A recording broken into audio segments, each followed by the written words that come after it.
हरिः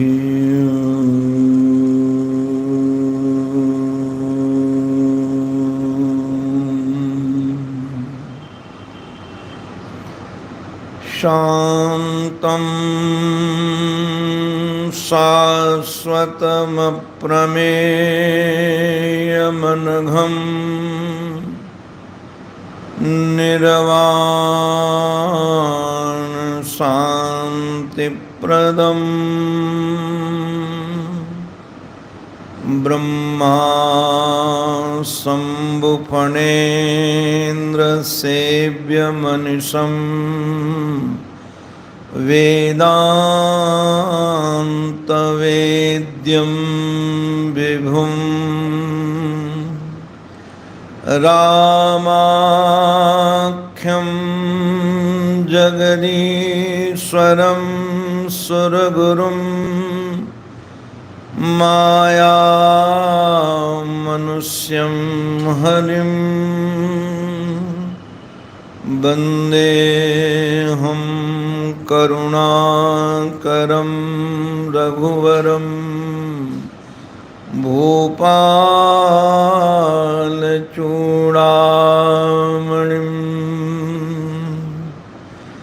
वृन्दावनेश्वरमुकुन्द मनोज्ञवेश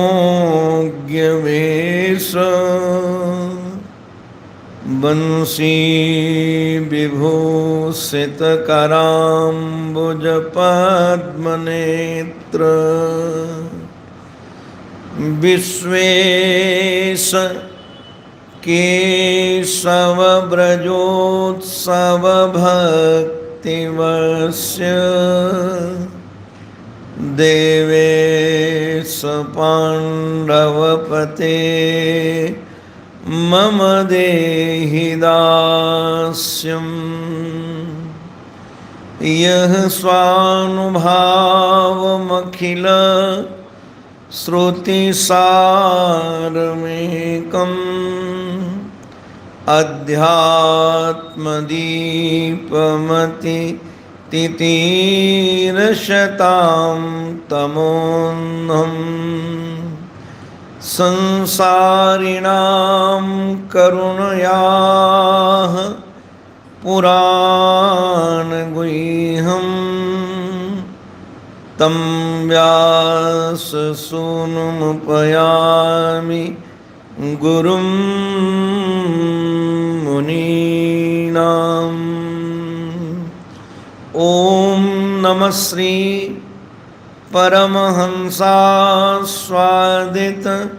चरणकमलचिन्मकरन्दाय भक्तजनमानसनिवासाय श्रीरामचन्द्राय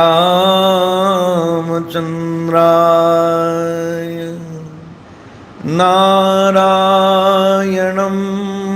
नमस्कृत्य नरं चैव नरोत्तमं देवीं सरस्वतीं व्यासं ततो जयमुदीरये। गुरुर्ब्रह्मा गुरुर्विष्णुः गुरुर्देवो महेश्वरः गुरुः साक्षात् परब्रह्म तस्मै श्री गुरवे नमः।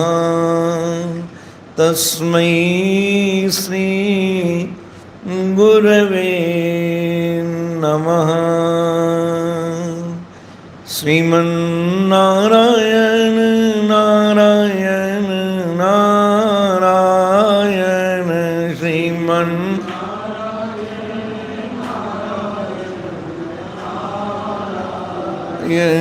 श्रीमन्नारायण नारायण नारायण श्रीमन्नारायण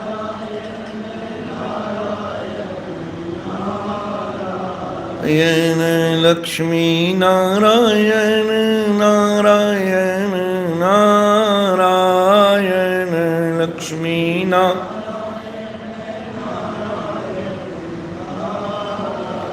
येन लक्ष्मी नारायण नारायण नारायण लक्ष्मी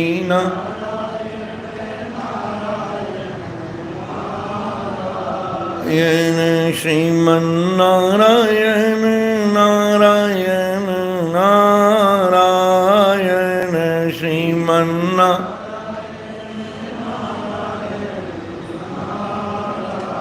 येन सद्गुरु नारायण नारायण नारायण सद्गुरु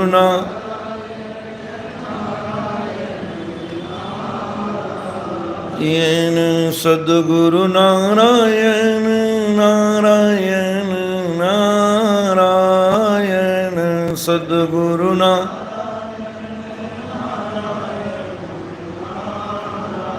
येन श्रीमन्नारायण नारायण नारायण श्रीमन्नारायण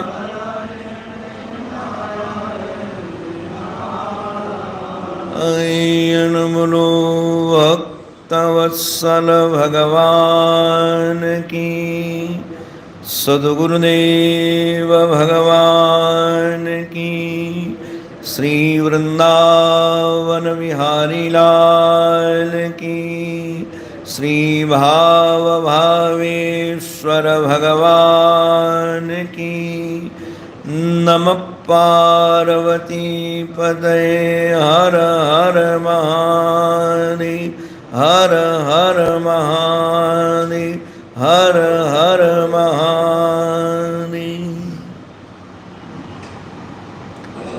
अनंत श्री समलंकृत परमाराध्य श्री सद्गुरुदेव भगवान के महाराज श्री के युगल पावन पवित्र चरणारविंदों में साष्टांग प्रणिपात। परमादरणीय पूज्य डॉक्टर स्वामी जी महाराज, परमादरणीय पूज्य स्वामी श्री महेशानंद जी महाराज, परमादरणीय पूज्य स्वामी श्री सेवानंद जी महाराज, पूज्य संत वृंद, पूज्य विद्वत वृंद, भूदेव वृंद, भगवान की कथा से अनुराग रखने वाले भक्त वृंद एवं मातृशक्ति, आप सबके रूप में अपने आराध्य की ही अनेकानेक आकृतियों का दर्शन करता हुआ आप सबके भी पावन चरणों में मैं बारंबार वंदन करता हूँ। हमारे नंदनंदन यशोदानंदन ब्रजजन वंदन श्री उद्धव जी महाराज को निमित्त बना करके हम सबके कल्याण के लिए ये सत्संग गंगा प्रवाहित कर रहे हैं। भगवान ने वेद में जो विधि निषेध का वर्णन है कर्मकांड का, कौन उसका अधिकारी है उसका वर्णन किया। भक्ति योग का कौन अधिकारी है उसका वर्णन किया। ज्ञान योग का कौन अधिकारी है उसका निरूपण किया। और जिस शरीर के माध्यम से ये तीनों योग सधते हैं, चाहे वह ज्ञान योग हो या भक्ति योग हो या कर्म योग हो, वो है मनुष्य शरीर। भगवान ने मनुष्य शरीर की महिमा तो गाई, किंतु सावधानी भी बताई। कई बार हम जिसकी महिमा गाते हैं उसी में आसक्त हो जाते हैं, सोचते हैं यही सबसे महिमामान वस्तु है तो फिर इसी में हम रमे रहें या बार बार इसी को हम प्राप्त करते रहें। भगवान श्री कृष्ण कह रहे हैं, उद्धव श्वर्णिनो अप्यतमिच्छन्ति लोकम निर्णयस्तथा तया। उद्धव, स्वर्ग में रहने वाले लोग भी और नरक में रहने वाले लोग भी, ये दोनों के दोनों नर शरीर की कामना करते हैं। भागवत में तो वर्णन है कि अमर भी मरना चाहते हैं, अमर भी मरना चाहते हैं। किसी ने अमर से पूछ लिया कि तुम अमर होकर मरना क्यों चाहते हो? बोले मर करके हम मनुष्य बनना चाहते हैं। ऐसी क्या वस्तु है जो तुम स्वर्ग में नहीं प्राप्त कर सकते? स्वर्ग में भोग तो हैं, किंतु भय भी है और ईर्षा भी है। आप कहोगे स्वर्ग में बुढ़ापा नहीं आता, रोग नहीं होते, तो वहाँ फिर भय किसका है? वहाँ मृत्यु का भय है। क्षीणे पुण्य मर्त लोके विसंति, कब धक्का मारकर भगा दिया जाएगा। और वर्णन ये भी है कि स्वर्ग में एक जैसे पुण्य वाले तो जाते नहीं हैं, किसी के कम पुण्य है, किसी के ज़्यादा पुण्य है। तो जिनके हमसे ज़्यादा पुण्य है उनसे हमको ईर्षा होती है, और जिनके कम पुण्य हैं, कम भोग भागते हैं, तो उनसे अपने को लगता है हम अभिमानी, उनसे हम बड़े हैं। तो ईर्षा भी व्यक्ति को जलाती ही है, और भय भी व्यक्ति को निश्चित रूप से सोने नहीं देता है। हमारे पूज्य वो पंडित जी महाराज सुनाते हैं, और हम चरित्रमानस में एक दिन भगवान श्री राघवेंद्र सरकार पंपा सरोवर में जब रह रहे थे, उस समय की चर्चा, और एक चर्चा उस समय की भी है जब बाली का वध हो चुका था और सुग्रीव राजा बन गया, तो भूल गया। तो भगवान श्री राघवेंद्र सरकार कुपित होकर के बोले, लखन हमारा बाण लाओ। क्यों? यही सायक मारा मैं बाली, जिस बाण से हमने बाली का वध किया है उसी बाण से कल सुग्रीव का भी वध करूंगा, किंतु कल करूंगा। लखनलाल जी को लगा कमाल है, जैसे कोई कहे कि मैम तुम्हारे ऊपर बहुत गुस्सा है कि कल सुबह सुबह 7 बजे आ जाना, गाली सुनाऊंगा। तो ये गुस्सा नकली है, असली है ही नहीं। ये बनावटी गुस्सा है, क्योंकि जिस समय गुस्सा आएगा उसी समय व्यक्ति गाली सुनाएगा। भगवान अभी कुपित और कहते मैं कल मारूंगा। लखनलाल जी ने कहा कि इतना विलंब क्यों? बहुत बड़ा पापी है वो, मित्रता भी नहीं पहचानता है। आपने इतना बड़ा उपकार किया, उसको भी भूल गया। मैं अभी मार कर आता हूँ। लखनलाल जी जाने लगे तो राम जी ने बुला करके कहा कि लखन, भय दिखाई लही आवहु तात सखा सुग्रीव। उसको इतना भय मत दिखाना कि भाग जाए, क्योंकि भगोड़ा है, ये संजीव तो भगोड़ा ही है। इतना भय दिखाना कि मेरे पास आए। भय दिखाई लई आवहु। हमारे श्री लखनलाल जी जब वहाँ गए, कथा तो बड़ी रसीली, उसकी चर्चा क्या करें। हनुमान जी महाराज ने और तारा मैया ने जो 14 वर्ष के लिए निद्रा छोड़ करके आए हैं माँ की आज्ञा से, जो विषय छोड़कर रखते हैं उसको विषयी की सैया पर बैठा दिया। बाली के शयन कक्ष में ले गए सुग्रीव के, और वहाँ पर बैठाना। बड़ा आश्चर्य लगता है कि हनुमान जी महाराज जैसे साधक और भगवत भक्त, वो ऐसे ब्रह्मचारी को जो नियम लेकर बैठा है कि हम सोएंगे नहीं 14 वर्ष तक, क्योंकि माँ ने कहा था कि स्वप्न में भी काम क्रोध के बस में मत होना। तो अब सोएंगे तब स्वप्न में होंगे, तो हम सोएंगे ही नहीं। उनको सैया में क्यों बैठाला? तो पूज्य पंडित जी महाराज बड़ा रसीला वर्णन करते हैं। बोले जानबूझकर बैठाला। क्यों? आप जरा विचार करो, किसी के सैया की तो बात छोड़ दो, अपने कमरे में सांप दिख जाए और छुप जाए कहीं, तो फिर रात भर नींद आएगी? पता नहीं कहाँ से निकल कर काट ले। तो जिसके लखनलाल तो शेष है ना, और यदि वो बिस्तर पर बैठे हों तो फिर कहाँ नींद आएगी, चाहे कितना बढ़िया बिस्तर क्यों ना हो। दूसरी बात ये भी है, वो सो रहा था, तो सोने वाले को वही जगा सकता है जो जगा हुआ है। इसलिए जगाने के लिए शेष को, लखनलाल जी को उनके बिस्तर पर बैठाला गया। तो कहने का अभिप्राय ये है, चाहे कितने सुख हों, किंतु ये भय बना रहे कि मर जाऊंगा, भगा दिया जाऊंगा, तो कहाँ सुख मिलेगा।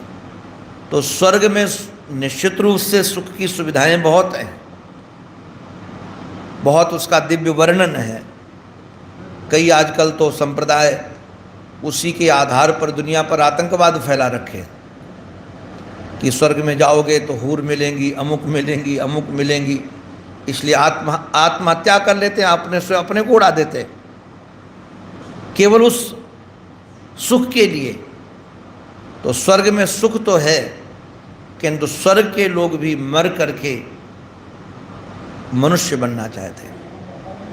क्यों भाई बनना चाहते हो? भोग है किंतु भगवान नहीं है वहाँ।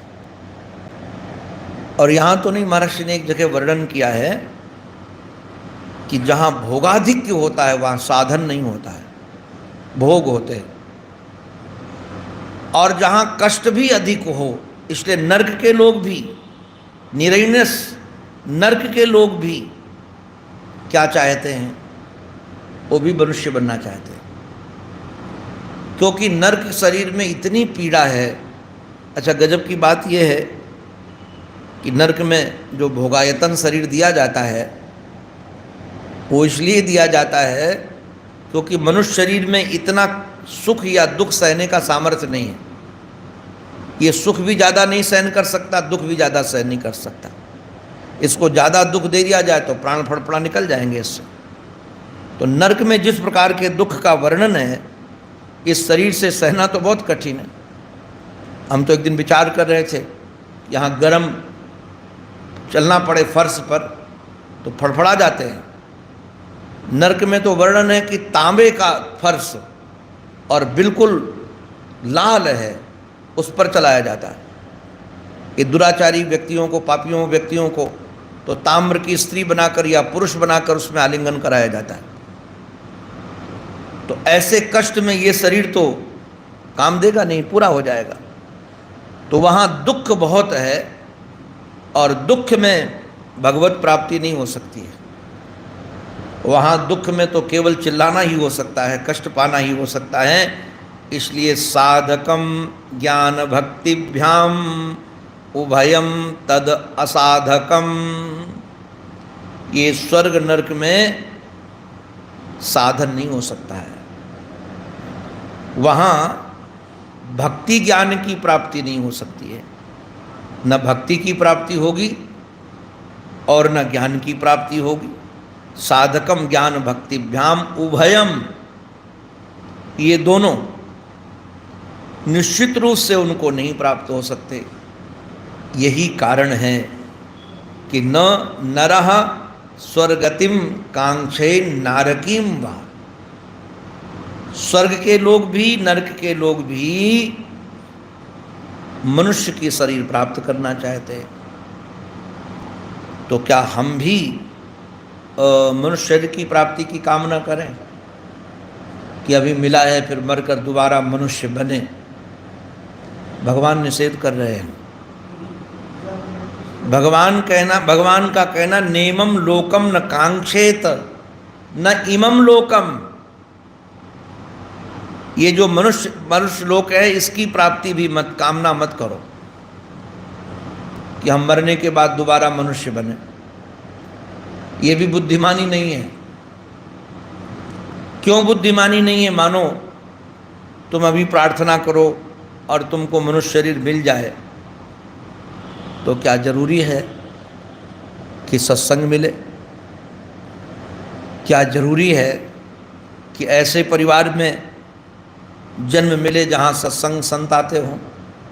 संभव नहीं है। ये तो विलक्षण साज सजा है, ऐसा साज दोबारा सजेगा ऐसी बहुत कम आशा है, बहुत दुर्लभ है जी। हम जब शास्त्रों में सत्संग की दुर्लभता पढ़ते हैं तो हृदय भर आता है कि ठाकुर जी की कितनी करुणा है, कितनी कृपा है कि सहज ये उपलब्ध हो रहा है। तो मनुष्य शरीर प्राप्त होने के बाद कई बार तो शरीर से ही आसक्ति हो जाती है, देहावेश्यात् प्रमाद्यति। अब कितने लोग हैं जो देहासक्ति में नहीं फंसे, और इतना प्रमाद, इतना प्रमाद, प्रमादम वही मृत्यु। आपको क्या कहें, इतना प्रमाद हो गया है जीव का कि पास में गंगा बहती है तब भी पानी पीने न जाए। हमारे एक महात्मा सुनाते थे कि एक राजा ने घोषणा करा दी कि जितने आलसी प्रमादी लोग हैं इन सब को हम भोजन की व्यवस्था करेंगे, हमारे जो राष्ट्र में, राज्य में हैं। तो उनके लिए झोपड़ियाँ बना दी गई। तो राजा तो यही मानता था कि कुछ लोग होंगे, 100-200 होंगे, लाखों में आ गए लोग,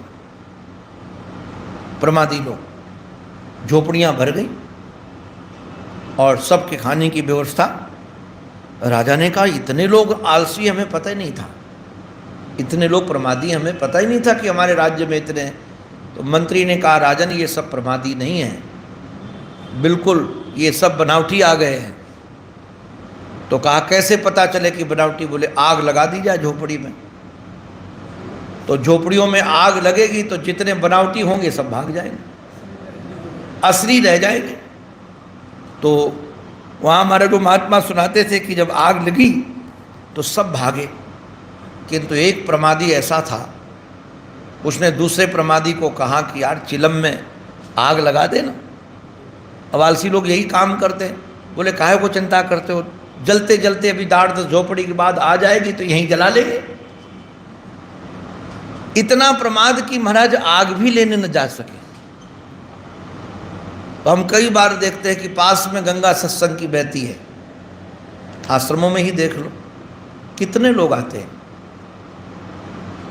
अब ये साज तो सजेगा नहीं, मनुष्य शरीर मिला, आपको बताए धाम मिला, संतों का आश्रय मिला, किंतु उसके बाद भी सत्संग में कहाँ रुचि हुई?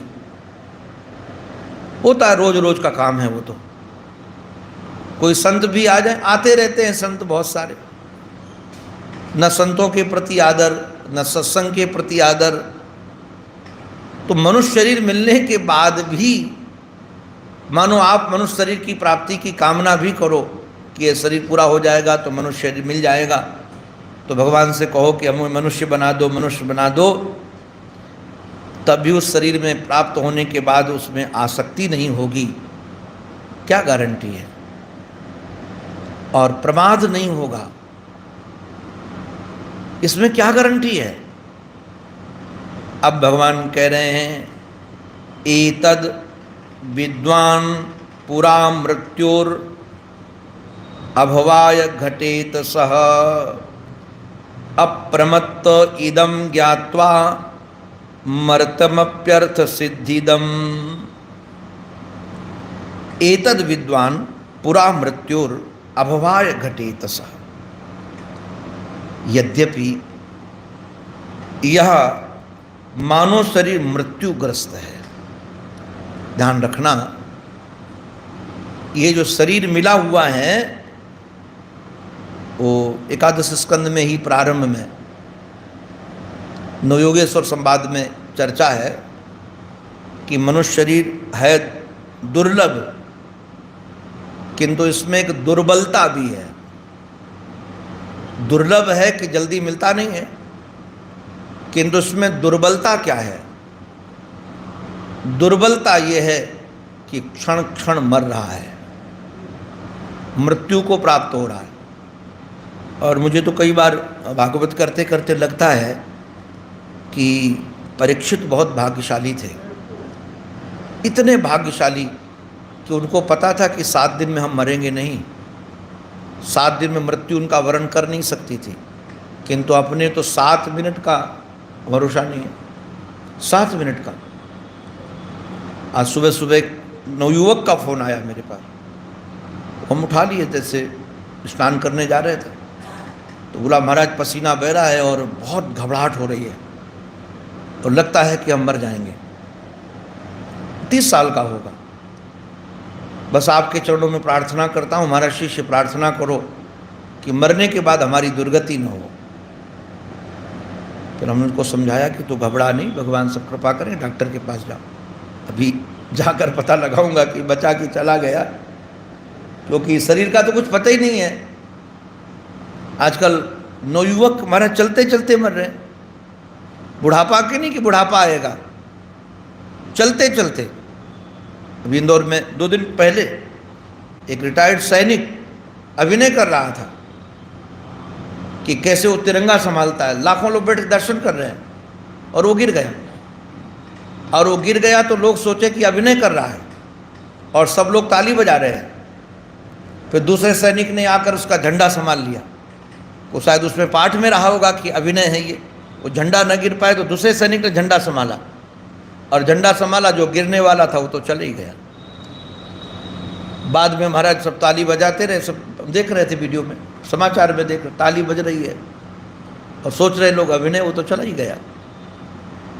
तो मनुष्य शरीर जो मिला हुआ है, विद्वान को ये विचार करना चाहिए, ये मृत्युग्रस्त है, किंतु ये मरने वाला शरीर भी, इसमें एक विशेषता है। इससे एक बात प्राप्त की जा सकती है, क्या प्राप्त? अर्थ सिद्धिदम, इससे अर्थ की सिद्धि हो सकती है। अर्थ की सिद्धि माने परमार्थ की सिद्धि। इससे आप परमार्थ की सिद्धि कर सकते हैं, अर्थात आप मोक्ष प्राप्त कर सकते हैं। इसलिए बुद्धिमान व्यक्ति को जान समझ करके अप्रमत्त इदम ज्ञात्वा, 2 बातें जाननी है इसमें, कि ये मृत्युवान शरीर है और इस शरीर से ही परमार्थ तत्व की प्राप्ति हो सकती है, जिससे कभी मरण नहीं होता। अच्छा, ये संयोग दूसरे शरीर में उपलब्ध नहीं है, क्योंकि उसमें अंतःकरण नहीं है, ऐसा मन बुद्धि चित्त और अहंकार इस प्रकार का। इसलिए कह रहे हैं विद्वान व्यक्ति को सावधान रह करके, भाई इसमें सबसे बड़ी सावधानी ही है, ये सतत चिंतन बना रहे कि शरीर जाने वाला है। वो हमारे एक महात्मा कहते थे कि 2 का यदि स्मरण बना रहे तो व्यक्ति बहुत झमेलों से बच जाएगा। एक तो मृत्यु का और दूसरा नारायण का। ये सारे झमेले क्यों होते हैं, सारी योजनाएं, सारे झगड़े, सारे झमेले, इसलिए कि लगता है कि हम मरेंगे नहीं, अभी हमको इतने वर्ष रहना है, ये सब व्यवस्था चाहिए, ऐसी व्यवस्था चाहिए, ऐसी व्यवस्था चाहिए, ऐसे लोग चाहिए हमारे चारों तरफ, उसी साज सजाने में लगा हुआ है। किंतु जिसके लिए साज सजाया जा रहा है वही नहीं रहेगा। तो 2 का विस्मरण न हो, एक मृत्यु का विस्मरण कि शरीर तो मरण धर्म है, और दूसरे परमात्मा का विस्मरण न हो। भगवान कह रहे हैं कि आलस्य का त्याग करके, प्रमाद का त्याग करके, सावधान हो करके इसी शरीर से, ये नहीं कि इसमें बाद में काम करेंगे। और आपको सच कहें, जितना अभी तक गुरुजनों से सुनता हूँ और पढ़ता हूँ, जितनी बुद्धि ने समझा है, मुझे तो यही लगता है, चाहे आज समझो, चाहे कल समझो, चाहे इस जन्म में, चाहे दूसरे जन्म में, चाहे जन्म जन्म में समझो। मोक्ष की प्राप्ति तो बिना ज्ञान के होगी नहीं, और ज्ञान इसी शरीर से करना है, क्योंकि इससे बढ़िया साज सजेगा नहीं, इससे बढ़िया साज सज नहीं सकता है। हम लोगों को जो मिला है इससे बढ़िया क्या सजेगा। हम तो कभी कभी एकांत में भी रो पड़ते हैं, कितना बढ़िया साज सजा दिया है ठाकुर ने।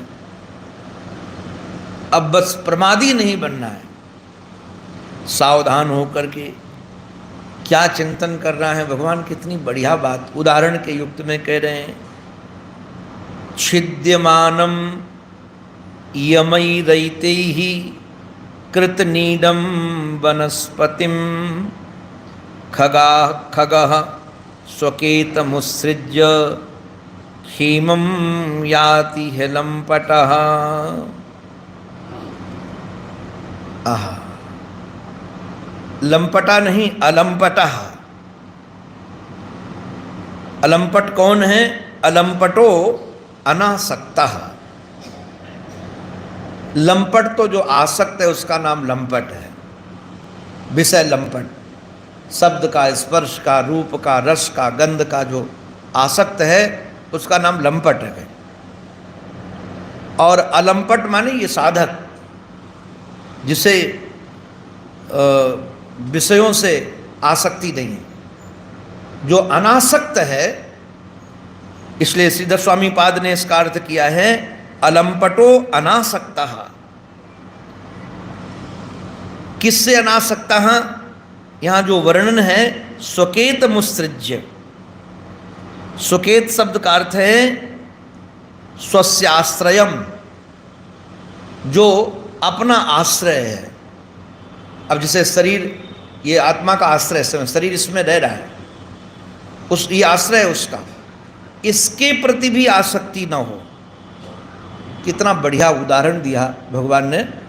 भगवान कहते हैं छिद्यमानम यमई रहते ही कृतनीडम वनस्पतिम। मानो किसी वृक्ष पर पक्षी ने घोंसला बनाया है, नीड बनाया उसने, उसमें वो रहता है। किंतु अकस्मात उसको पता चल गया कि इस वृक्ष को छिद्यमानम यमई रहते, दो व्यक्ति इसको काट रहे हैं नीचे से।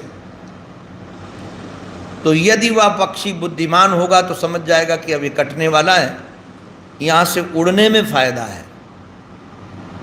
अगर उड़ेंगे नहीं, बोले नहीं नहीं मैंने तो बहुत वर्ष लगाए इसको बनाने में। कई लोग महाराज होते हैं कि बहुत वर्ष लगाया, उसको कैसे छोड़े। हमने 2 बार भूकंप का अनुभव किया। एक बार तो ऋषिकेश में थे तो भूकंप आया, तो अपने राम तो तखत थोड़ा नीचे कम था तो ईंट लगा रखे थे, और जैसे भूकंप आया तो ईंट से तखत नीचे गिर गया। तो कई बार जंगली जानवर आ जाते थे तो हमको लगता कोई जानवर आ गया, उसको गिरा दिया। तो मैं बिस्तर पर बैठा था, स्वामी जी चिल्लाए, गुरुदेव हंसानंद महाराज चिल्लाकर बोले बाहर निकल, बाहर तो भूकंप आया है। तो पहले तो कुछ समझ ही नहीं पाए, फिर बाद में हम वहाँ से निकल करके भागे। तो फिर उन्होंने कहा कि जब भूकंप आए तो फिर मकान में नहीं रहना चाहिए, बाहर आ जाना चाहिए, इनके गिरने के डर होते हैं। और बोले वृक्ष के पास भी, जहाँ वृक्ष की छाया ना उससे दूर बना के रहो। फिर एक बार जनकपुर में कथा चल रही थी, तो कथा करते करते भूकंप आ गया। तो जनक किशोरी जी के मंदिर में थे तो ऐसे ऐसे हिल रहे थे। हम सोचे पता नहीं पूरा मंचे हिल रहा है, क्या हुआ। फिर पता चला कि ऊपर गुम्मट टूट गया और भूकंप आया, सब भागे। तो अपने भी संकीर्तन करके फिर निकले वहाँ से, फिर रात भर बाहर रहे। तो पता चला कि जैसे मृत्यु को जब पता चले कि यहाँ हो तो गिर जाए, तो छोड़कर भागने में फ़ायदा है। तो हम देखे कि रात्रि में जहाँ रुके थे ना, तो जैसे भूकंप के झटके लगते थे तो भागते थे लोग। तो कितने लोग अपनी अटैची लेकर भागते थे, बड़ा नज़ारा अद्भुत होता था। हम लोग मैदान में आते थे, शाम कोई सामान लेके आया, कोई थैला लेके आया, कोई कुछ लेके आया, तो हम पूछते थे मामला क्या है ये। तो बताते कि हमारा सामान। हम भी ऐसे कि अपने रवि जी को कहा कि ठाकुर जी के लोग के भागो, वहाँ ठाकुर जी रखे थे, इनको मैंने कहा रवि को, हमने कहा ठाकुर लो उठाओ, भागो, में सोच ठाकुर जी न गिर, उस पर कुछ गिर जाए। महाराज जी का चित्र पर ठाकुर जी थे। तो जैसे महाराज पता चलता है तो व्यक्ति भागता है, निकल पड़ता है। ऐसे भगवान कह रहे छिद्दमानम यमई रीते, ये यमराज काल इस शरीर को धीरे धीरे काट रहा है। तो जैसे वो पक्षी स्वकेत मुसृजक क्षेमम याति है लंपटा, अपने कल्याण के लिए महाराज वहाँ से निकल पड़ता है।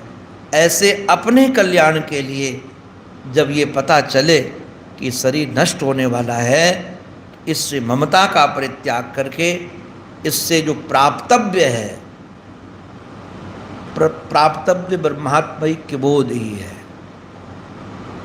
भगवत प्राप्ति ही है, उस प्राप्ति में व्यक्ति को लग जाना चाहिए।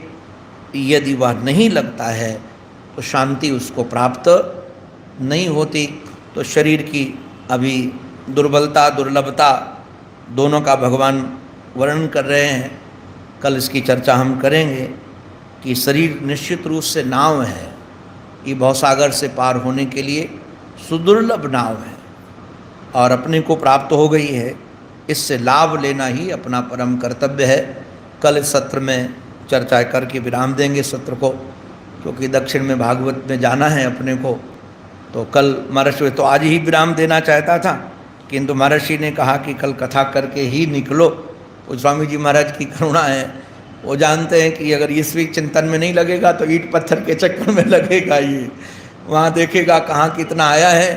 तो महर्षि जान करके करुणा करके हमको इसमें लगा कर रखते हैं कि शास्त्र चिंतन इसका हो। और एक महात्मा हमारे हरिद्वार में हैं, अभी मंडलेश्वर हैं, वो हमको कई बार कहते हैं स्वामी जी भगवान ने तुमको सत्संग के लिए बनाया है, ईंटा पत्थर के लिए नहीं बनाया। तो जिसकी जो संरचना होती है उस आधार पर तुम उधर नहीं लगना, तुमको तो भगवान ने लगाया, इसलिए तो सत्संग हमारा जीवन हो इन संतों की कृपा से। तो कल प्रातःकाल के सत्र में तो इसकी चर्चा हम करेंगे। परसों से पूज्य डॉक्टर स्वामी जी महाराज का सत्संग श्रवण करने को प्रातःकाल हम सबको मिलेगा। उसके बाद मैं दक्षिण से ऋषिकेश में गीता प्रश्न में कथा है, गीता भवन में, वहाँ से कथा करके आकर पुनः सत्संग सत्र में जुड़ेंगे। यदि देवी भागवत 6 तारीख से है यहाँ, दोनों टाइम से होगी तो ठीक है, अगर एक टाइम से होगी तो निश्चित रूप से सुबह का सत्संग सत्र रखेंगे और सत्संग सत्र में फिर इस सत्र को बढ़ाएंगे। शाम को देवी भागवत और सुबह टाइम ये सत्संग सत्र में रहेंगे। जैसे ठाकुर जी जजमान चाहेगा, अपना आग्रह अभी छोड़ रखा है, जजमान 2 समय चाहे 3 समय चाहे उसके आधार पर कथा कर लेते हैं। तो जैसा भी होगा हम लोग रस लेंगे। अंत में अपने आराध्य के पावन चरणों में हमारी यही प्रार्थना, हमारी मति, हमारी रति, हमारी गति एकमात्र आराध्य के चरणों में बनी रहे। इसी प्रार्थना के साथ ये उनकी वाणी उन्हीं के पावन पवित्र चरणारविंदों में समर्पित। बोलो भक्तवत्सल भगवान की, सद्गुरुदेव भगवान की, श्री वृंदावन बिहारी लाल की जय। जय श्री राधे, जय जय श्री राधे, जय जय श्री राधे।